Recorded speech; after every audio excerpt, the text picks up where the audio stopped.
The Feast of Resonance. They came not to invade our world, but to taste our souls.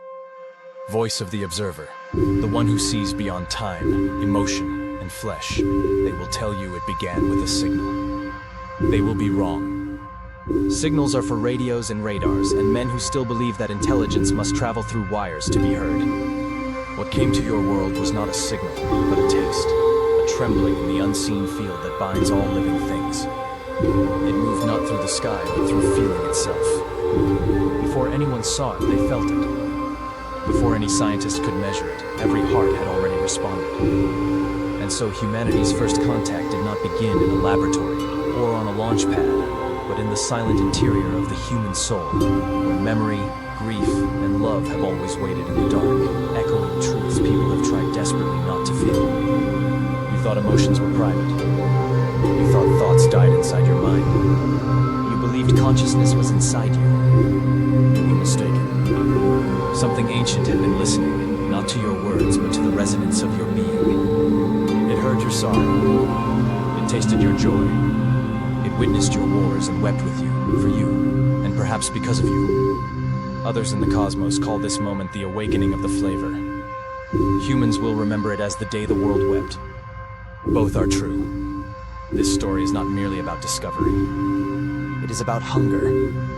Not for food or blood or power, but for what lies beneath the heartbeat, the pure essence of emotion. For feeling, when shared, becomes more than sensation. It becomes communion. And communion, once begun, cannot be undone. The feast is about to begin. And you, reader, you are not just a witness. You are already on the menu. Thus I address you now at the threshold, before the first chapter opens, before the first tear falls, before the first pulse of resonance reaches across the ocean of thought. Prepare your mind. Empty your heart. For every emotion you carry will soon be seen, tasted, and remembered in the fabric of the universe. The observer who has watched 1,000 worlds awaken to the taste of their own souls. Part 1. The signal when emotion becomes data, feeling becomes discovery. Chapter 1. The day the world wept. It began with no warning. No tremor in the earth. No shift in temperature or flicker in satellite telemetry. It arrived like breath over skin, just a sensation almost gentle and utterly final. At 14:07 UTC, without a single discernible trigger, millions of people across every inhabited continent stopped what they were doing, as though the universe itself had pressed pause. A pianist in Vienna froze mid-note. Traffic stalled in Sao Paulo as drivers lifted their faces toward invisible sky. A surgeon in Beijing held a heartbeat in her hands, and for one terrible moment, forgot what it meant to keep it alive. Then came the tears. They fell not as sobs or hysteria, but as a perfect breaking, silent, clean, absolute. People wept without knowing why, their eyes releasing something older than memory. No language could name it. No culture could claim it. It was grief without tragedy, sorrow without personal loss, a resonance of mourning that transcended the individual and entered the species. Dr. Arlen Koller felt it before the tears came. He had been alone in his Zurich laboratory, adjusting the calibration on an fMRI scanner modified to detect microfluctuations in limbic neural frequency. He paused, hand on the control dial, as a vibration passed through the air. Not a sound, there was no audible source, but a texture, a tremor that rippled through glass, metal, bone. His breath caught. His vision wavered. And then it happened. His heart clenched with an emotion he did not own. His eyes flooded. A single tear slid down his face as the tremor deepened, harmonizing with the silent chamber around him. The scanner began to whine, not mechanically but musically, as though being played by unseen fingers. He staggered backward. Every screen in the room, brainwave monitors, resonance graphs, EEG lines, locked into perfect sync, as though some unseen conductor had lifted a baton and commanded order from chaos. A frequency, not random, not noise, a chord. His vision blurred with tears as he stared through the glass wall into the testing chamber. The water in the sensory deprivation tank was trembling, concentric ripples moving without force, as though the emotion itself had weight. The intercom crackled. Static breath, static. Then a single word from the observation system 2 floors above. Doctor, what is this? Arlen wiped at his face, but the tears would not stop. His throat ached with the need to answer, but his voice, when it came, trembled with something close to reverence. I don't know, he whispered. But it's in the air. Across the world, the same moment unfolded in infinite variations. In a crowded Lagos marketplace, vendors fell silent as mothers lifted their children into their arms without knowing why. In Moscow, men who had never cried in public felt tears soak their collars. Deep beneath the Pacific, in a U.S. naval monitoring facility designed to detect submarine movements, hydrophones recorded not machinery, not whale song, but something else. A vibration so delicate that the on-duty technician instinctively placed his hand over his chest, as though to slow his heart. No alarm sounded. There was nothing to detect. And yet everyone could feel it, a presence not outside them, but within. 5 hours later, as emergency broadcasts began and news anchors tried to speak through still trembling voices, the phenomenon ended with the same silence with which it had begun. The tears stopped. The frequency vanished. Humanity exhaled. But the world did not return to normal. Arlen stood before the resonance monitor, hands trembling, watching the afterimage of the event cycle across his screen. It was not random. It was beautiful. He enlarged the waveform. It was harmonic, structured, designed. A single tone with 3 distinct layers: sorrow, awe, belonging. Emotion itself encoded into frequency. He knew, in that moment, that what the world had felt was not from humans. It was for them. His lab door creaked open. Dr. May Alonso stepped in, her face pale, her voice working to mask the quake in her breathing. You saw it? She asked. I recorded it, Arlen replied. She moved to the screen. Her eyes widened. That's not brainwave noise. That's symmetrical. It's communication, Arlen said quietly. Me turned to him. From who? There was no directional source. Satellites found no origin point. It came from everywhere.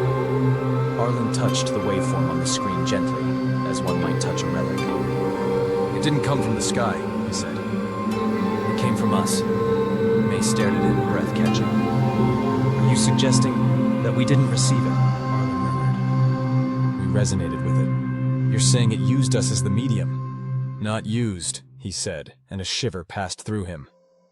Played, May frowned. Played like an instrument, a silence formed. Not empty, expectant. Arlen looked through the glass wall again, toward the still water. He thought of Nadia, his wife. Of the day she died in a mass panic event no government would acknowledge. The resonance had not felt like panic. It had felt like recognition. Across the world, millions of people that day had spoken a single sentence, though no one knew who said it first. I have been heard. 3,000 miles away in Reykjavik, Lyra Ven woke from a sleep she did not remember entering. She sat up slowly, though she could not see the room around her. She did not need to. Her ears were ringing, not painfully, but musically. A melody was unfolding inside her mind, forming itself with flawless intent. Not a composition, not even a song. It was feeling in sound, brief shaped as minor third, connection shaped as rising fifth, hope suspended, unresolved. She pressed her hand over her heart and shuddered. They're here, she whispered into the empty room. They've been listening. Back in Zurich, Arlen stood before the silent monitors, the afterimage of the resonance still glowing like embers on a dying horizon. His tears had dried, but something else lingered, a faint hum at the edge of perception. As though once the world had felt together, it could never again feel entirely alone. He opened his research log. Entry 1, the day the world wept, observation. The event was not emotional contagion. It was emotional induction. Hypothesis, this was not the beginning of contact. Conclusion, this was the first taste. And with that, humanity stepped into a truth it had never considered. The universe was not waiting to speak to us. It was waiting to feel us. Chapter 2. Dr. Arlen Kova's Equation of Feeling. For most of his career, Dr. Arlen Kova had been called brilliant, but misguided. He was the man who claimed emotion was not a byproduct of consciousness, but a measurable force, an energy field that could travel, imprint, even echo across time. He was tolerated because his instruments worked, because his grant proposals were compelling, because even those who mocked him could not deny his results. Still, they dismissed his central thesis, until the day the world wept. Now the world was coming to him.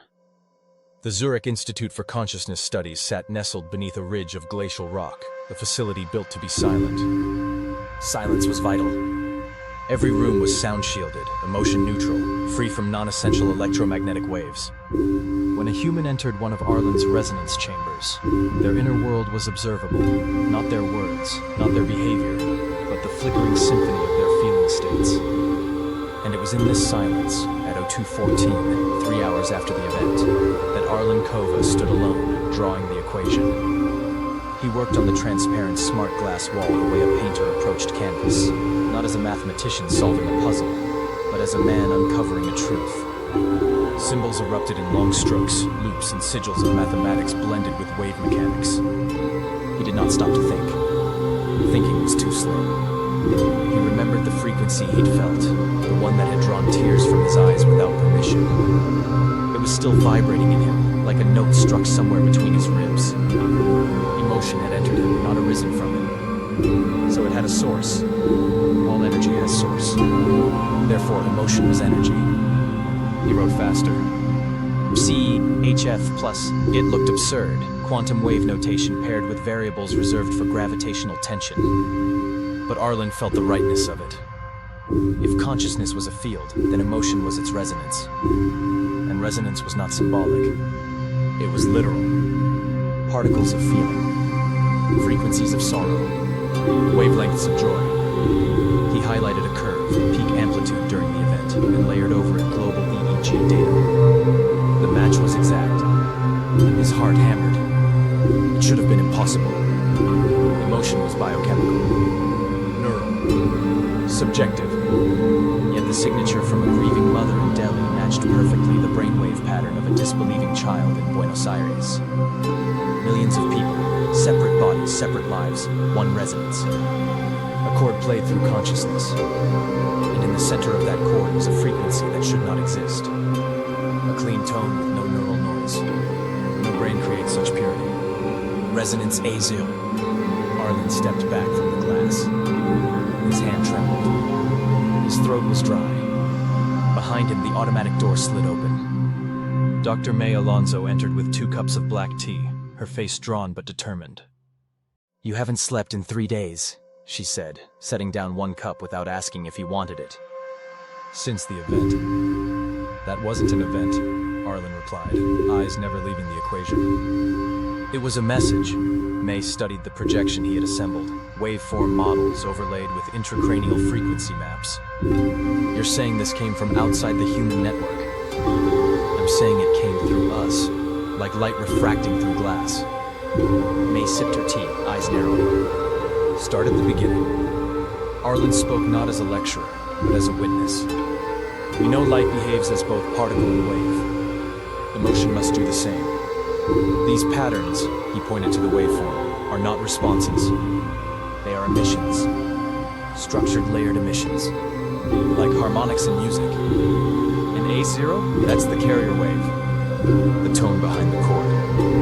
The consciousness that initiated this." He paused.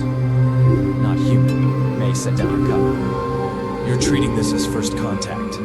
Arlen faced her fully. "We've spent our entire existence searching the skies for signals. But we never considered the possibility that emotion itself could be the medium. What if the universe doesn't speak in radio or light?" He touched his chest lightly. "What if it speaks in feeling?" A silence formed between them, thick, alive. Not absence, but presence. Mai broke it first. "There's something else you're not saying." Arlen hesitated. She stepped closer. "You think it was deliberate?" "I think," he whispered, "we were tasted." The word hung in the air. Not attacked. Not judged. Tasted. As if the resonance that passed through humanity had been exploratory. A test. A A sampling of emotional complexity. A first sip. May exhaled slowly. Arlen, if what you're proposing is true, then humanity is not just being contacted. We're being evaluated. Not our technology, not our intelligence. Arlen's voice was steady now. Our emotional range. May turned to the equation. Emotion is spectrum, frequency is flavor. Her eyes widened. Are you suggesting we're being harvested? Arlen's gaze darkened, but he did not look away. Every ecosystem is composed of relationships between predator, prey, symbiont, parasite. Why should the cosmic ecosystem be any different? May pressed a hand to her chest as though steadying something within. What are we to them, Arlen? Arlen stepped forward, and for the first time since the resonance, he allowed the truth to rise through him, not as hypothesis, but as revelation. We are not beings who have emotions, he said. We are beings made of emotion. And something out there, May finished softly, hungers for what we are. The smart glass flickered. The equation pulsed, the waveform lines glimmering as if stirred by unseen breath. They weren't alone in the room. Not physically, but in frequency. The hum returned. So faint, so low, it could almost be mistaken for a heartbeat. Arlen spoke the name that would define humanity's final age, not of nations or technology, but of consciousness. Resonance A0, he said. The first true equation of feeling. May drew a slow breath. Then this isn't the end of the mystery. Arlen's eyes glowed with something between awe and terror. It's the beginning of the invitation.